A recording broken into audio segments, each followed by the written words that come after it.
Nivea, ce nom, cette crème, cette odeur, ce pot bleu, nous le connaissons tous. Mais derrière cette crème culte se cache une histoire bien plus complexe que l'on ne le pense, surtout quand il s'agit des peaux noires. Né en Allemagne en 1911, Nivea fait partie des premières émulsions stables. Son objectif, hydrater et protéger les peaux dans un contexte européen. Autant vous dire qu'à l'époque, la différenciation des besoins des couleurs de peau n'était pas prise en compte. Pourtant, la marque a réussi à s'exporter massivement, y compris en Afrique. Et là est né le mythe de la crème Nivea qui noircirait la peau. En fait, la crème originale, la fameuse crème Nivea contenue dans le pot bleu foncé, est très riche et très grasse. Elle forme un film occlusif pour empêcher la peau de perdre son eau. Elle est donc idéale pour les climats froids. Sauf qu'en Afrique, sous les températures chaudes, ce film épais fait briller la peau, l'étouffe et lui laisse un teint terne, au lieu de raviver l'éclat naturel des peaux noires. D'où cette impression d'un teint plombé, renforçant davantage cette impression qu'elle assombrissait.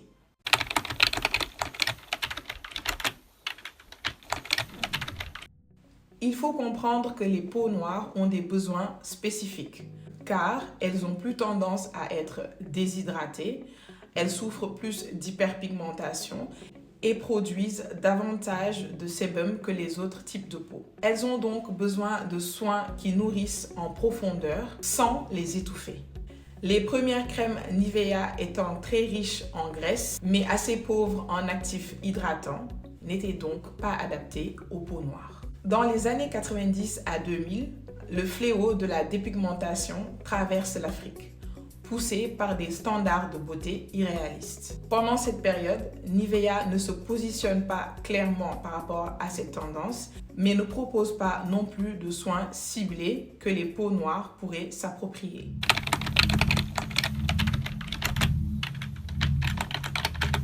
C'est vrai que la crème Nivea au pot bleu foncé était la plus connue, mais n'oublions pas que Nivea avait d'autres variétés, dont la crème contenue dans le pot bleu clair qui était beaucoup plus légère, beaucoup plus hydratante et avec beaucoup plus d'eau. Celle-ci était-elle aussi adaptée aux peaux noires? En tout cas, elle était plus adaptée au climat chaud, mais elle n'était pas non plus pensée spécifiquement pour les besoins des peaux noires. En fait, Nivea a toujours eu une vaste gamme de produits, allant des lotions pour le corps, aux soins du visage, aux déodorants.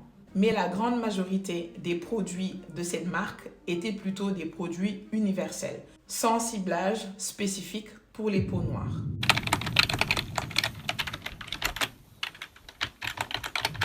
En 2017, suite à la campagne publicitaire Nivea Natural Fairness, une polémique naît. Cette polémique est due à ces gammes promettant l'éclat ou l'uniformité du teint, même si elles ne contenaient pas des agents à proprement parler dépigmentants comme l'hydroquinone. Nivea, en utilisant des termes comme fairness ou glow, a parfois été perçu comme contribuant à l'idéal d'une peau plus claire. Ces blâmes ont poussé à faire réagir la marque et à opter pour un vrai virage. Aujourd'hui, Nivea parle de diversité et lance des gammes qui sont spécifiquement conçues pour répondre aux besoins des peaux noires. On pense à la gamme Event & Radiant, Luminous 630, avec comme composante majeure le thiamidol. Le thiamidol est un ingrédient breveté et qui, d'après plusieurs études, aide à réduire les taches et aussi à unifier le teint sans l'agresser.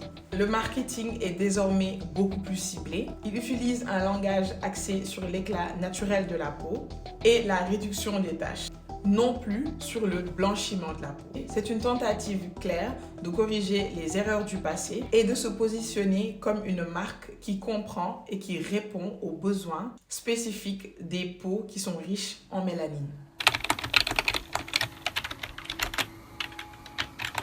Alors aujourd'hui, est-ce que Nivea répond réellement aux besoins des peaux noires? La réponse est oui. Elle fait de grands efforts. Mais bien entendu, il reste des défis. Même si les gammes qui se préoccupent de l'hyperpigmentation et de l'unification du teint sont ciblées, mais il faut dire que la texture de certaines crèmes et de certains produits ne conviennent pas à tous les types de peau noire. Donc Nivea est passé d'une crème universelle à une crème qui essaye de comprendre les besoins spécifiques.